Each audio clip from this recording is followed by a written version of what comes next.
What's up guys? We are here at the Temple of Literature guys. Mag-tour kami. So with the Pokemon Farm. Hello! What's up? Kamusta guys? Ito na naman si Sir Lex back and again with another video. And sorry medyo natagal ang pag-upload ng video na ito kasi ang dami nating natrabaho. But anyways, ito na tayo sa Temple of Literature. Ito nga po palang Temple of Literature ay isang ancient center of learning dito sa Vietnam. Founded in 1070, itong historic site na ito ay dedicated kay Confucius and nag-serve din as pinakaunang university dito sa Vietnam. With its serene courtyards and elegant architecture, itong temple na ito ay masterpiece ng traditional Vietnamese design. Dito din ang mga honor scholars nakapasa sa imperial exam. So ang Temple of Literature, hindi lang po ito saan nagse-celebrate ng academic excellence but nandito din naka-embody yung enduring respect for education sa Vietnamese culture. Ito ang place kung saan ang history at ang learning pinagsama, nag-o-offer ng glimpse sa Vietnam's scholarly past. Ngayon naman guys, dito tayo sa isang room kung saan makikita natin ang history ng Vietnam. Kita nyo naman dyan na may mga Chinese characters. Dati kasi yung Vietnam nasakop ng China. And ayun, palabas na tayo guys dito sa room. And as you can see, dito, andito tayo ngayon sa isang area na napaka Chinese yung design ng building. Ayun, napakaganda. Yan yung pang mga bata guys. Oh. So ang kagandahan dito sa Vietnam guys, yung mga bata may mga varsity, parang varsity jackets or something. Parang part ng uniform nila yung jacket. Sa video na ito, winter. Last year pa to. Winter sa... Ayan guys. Dito pa rin. Pieces of history ng Vietnam. Yan. Laki ng ngiti ni Sir Lex. Oh. Sana all. And then move tayo dito guys. Ayan, nakikita natin yung mga tourist or yung mga bumibisita dito na nagtatry mag, ano tawag dyan, something art na yan. Ng parang kanji something, yung mano-mano. Super ganda guys eh. Yun, ini-imprenta guys. Super nice. So, hindi ako sure kung pwede ba tayo mag-try pero hindi na din kami nagtanong kasi nagmamadali kami dyan nung time na yan. Ayun, ay syempre hindi pwedeng hindi ako makakuha ng angulo dito guys. Ayun, smile lang. And then, moving to the next part.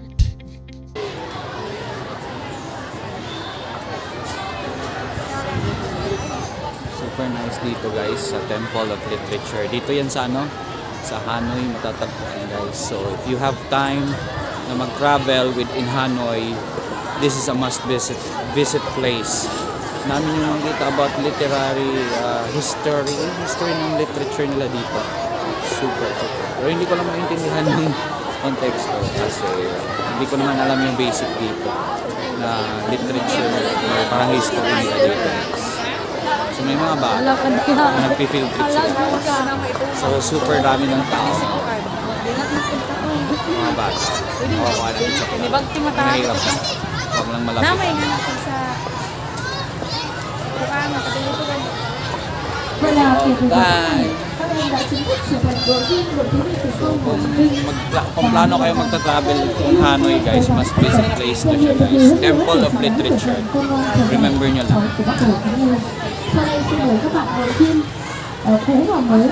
Sarap mag-live stream kaso maubos yung battery natin. So ano lang muna. Tamang video lang.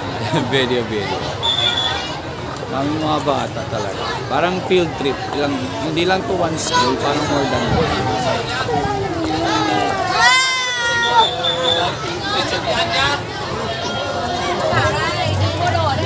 Mga bata. Alam mo naman mahilig ako sa mga students.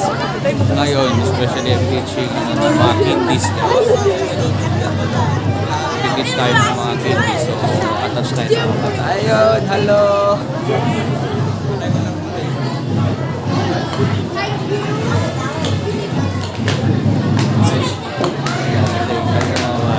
Super bad talaga.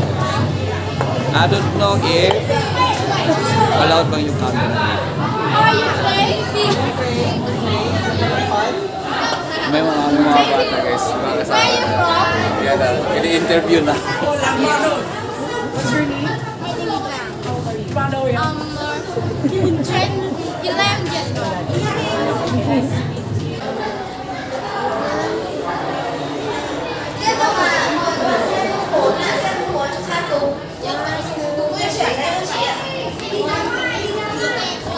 Ngayon siguro bawal mag-video din rin, no?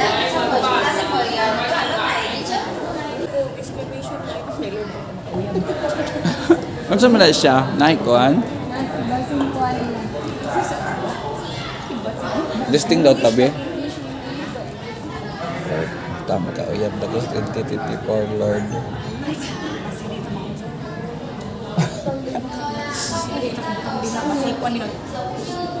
Wag-ingon ni mo worry para mo pandilinis na mo. Kada kang request ba? Lord, tama ka, uyab na ko. 2024. Đây là hiện tại của kỳ quốc gia. Các trường học từ cấp 1 cho đến đại học, sau đại học thì đều sẽ lấy cái slogan này. Có nghĩa là đào tạo ra một người coi như là ta nhưng mà phải đỗ.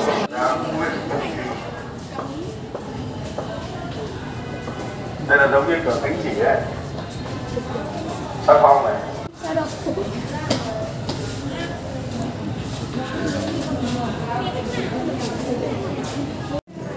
Iyan na talaga ako guys, promise. Dami nagpapapicture. Kala nila artista ako. As a matter of fact, Filipino lang tayo guys.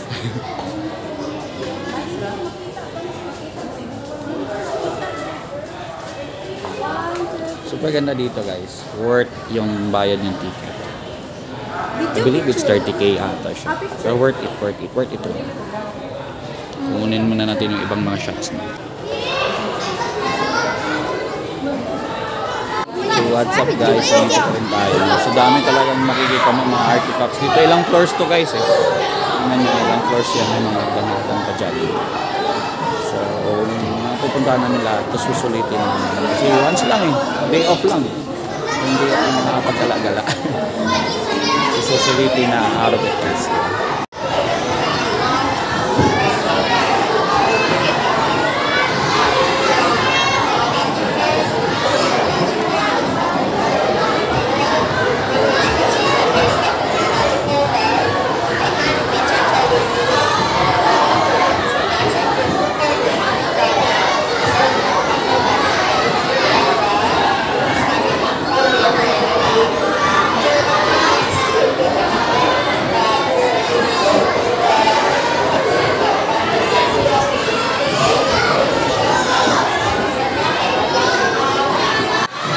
Bata dito guys, super enjoy sila dito, no? Kasi field trip to guys, educational trip, minsanan lang yan eh, hindi yan all the time. Kasi all the time. Hello.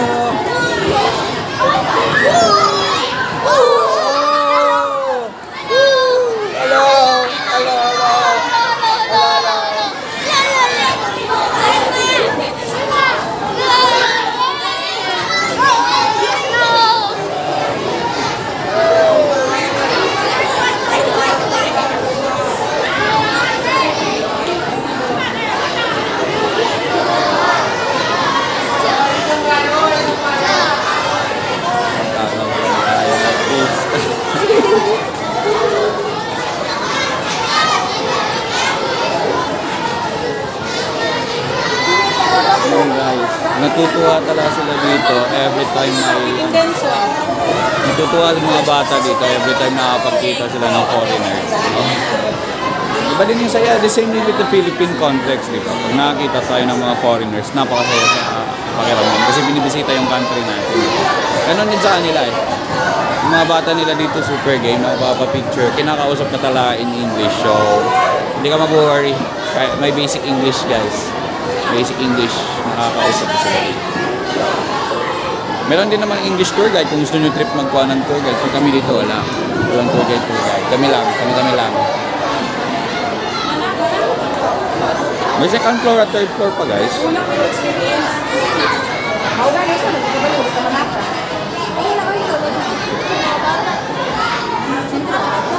Mura tayo.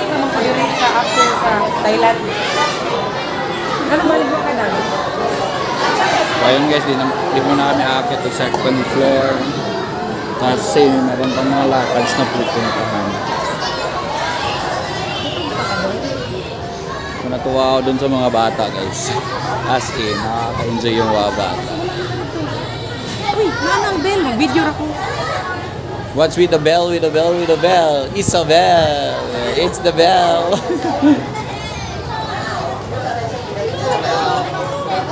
Nakakatuwa yung mga bata guys. Pagkikitang nagbablog guys. Kumakaway talaga yan eh. Kumakaway yung mga yan guys. Pagkikitang camera.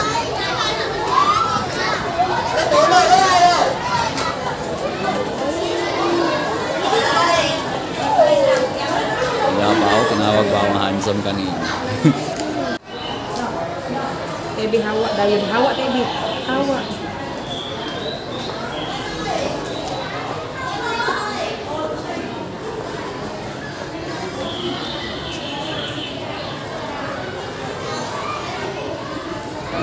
Video lang.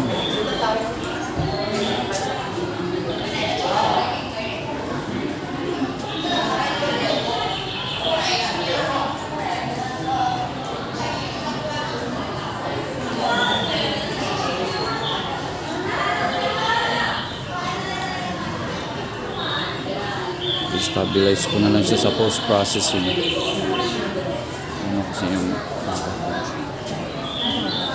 Naghinan ako sa hapon. Di sa mga ninaw ba? So yun guys. Medyo short na yung tour natin dito. Meron na kami sa or the next stop. Thank you Temple of Literature for the memories. Hello guys! Hello vlog! Welcome to my guys! So, paris na po kami kasi kailangan namin... We are here to say let's hello to the children. Hello!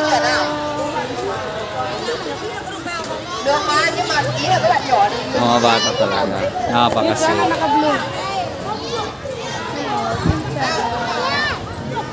Napakasweet ng mga bata guys. Nakakatawa. Hello!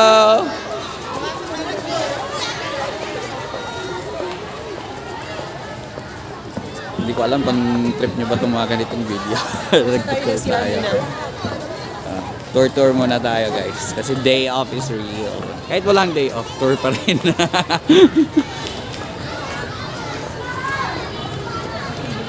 So more on ano na lang tayo, voice overs to kasi may ingay yung kanina. So voice overs tayo later. Say guys. Guys, tapos na kami sa Temple of Literature. Bound to our next stop. Grabe guys. Super nice mag-travel dito sa Hanoi ng mga ganitong places. Siyempre, especially kung mahilig ka sa history and literature ng Vietnam, pwede mo siya i-visit dito and you know about their history and literature. Pero basically kasi medyo may context na din ako kasi mga students natin, hindi naka-record lang.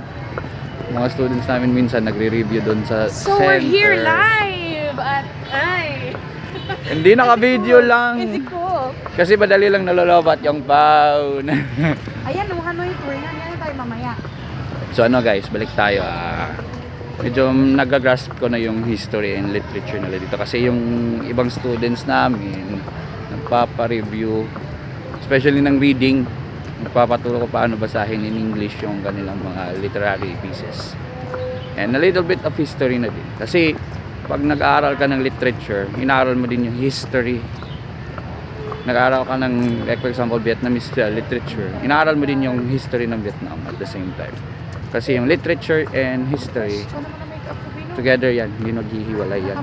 Kasi yung yung literature is product ng history na nangyari sa country. So yung mga sinusulat nilang literary pieces is product ng mga nangyari sa kanilang country, which is the history. So yan guys. So medyo hindi tayo nahihiyang magsalita kasi kami lang yung nagkakaintindihan. wala kaming paki sa mga ibang tao kasi hindi naman sila nakakaintindi. Pero anyways, kami lang noon nakakaintindi dito. Team Phuket. So, wala akong ino-worries ngayon kasi day off. Yung uniform lang. Char. Balik tayo ulit guys for the next stop. Kasi sinisave natin yung battery. Papunta na kami sa Mausoleum ni Ho Chi Minh. Kaso hindi ko pwedeng basta-basta magbi-video dito kasi may area na medyo restricted yung cameras guys. So ikukwento ko na lang through other clips guys. So ayan lang muna. Dito na tayo sa Ho Chi Minh Mausoleum. Kaso guys, hindi ko pwede mag-video ng around the corner kasi merong mga military officials, and as far as I know, bawal silang videohan. So mangyayari dito ngayon is more on voiceovers tayo, tapos kukuha na lang ng picture kasi ayaw ko ipahamak yung self ko dito for this, no? Kasi protected area to. Yung monopod, tripods ko kinonfiscate, doon sa storage for safety purposes. So ayun, hindi tayo makapaghataw. Yung iba nga mga cameras na malalaki, drone, pinasurrender kasi protected area siya dito guys. Hindi ka pwedeng video nang walang pahintulot. Siyempre kasi yung Mausoleum ng national hero nila yan, so kailangan nating respetuhin guys. So if ever hindi ako sure kung makapag-video ako, kukuha na lang ako ng pictures for reference guys. Tapos ibo-voice over ko na lang yung experience ko. So magsasabi naman sila, mag-a-announce if ever pwedeng videohan or hindi, or pwedeng mag-picture. Actually picture pwede, video lang ang hindi. So kukuha na lang ako ng pictures with my friends. So ganun na lang, ipopost ko na lang dito sa video guys. So kita-kits later.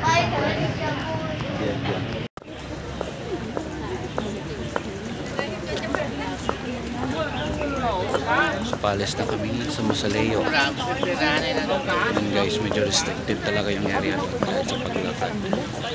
Kailangan nakababa yung kamay talaga pag naglalakad doon sa Mausoleum. And again, careful lang din ako, baka masagap na.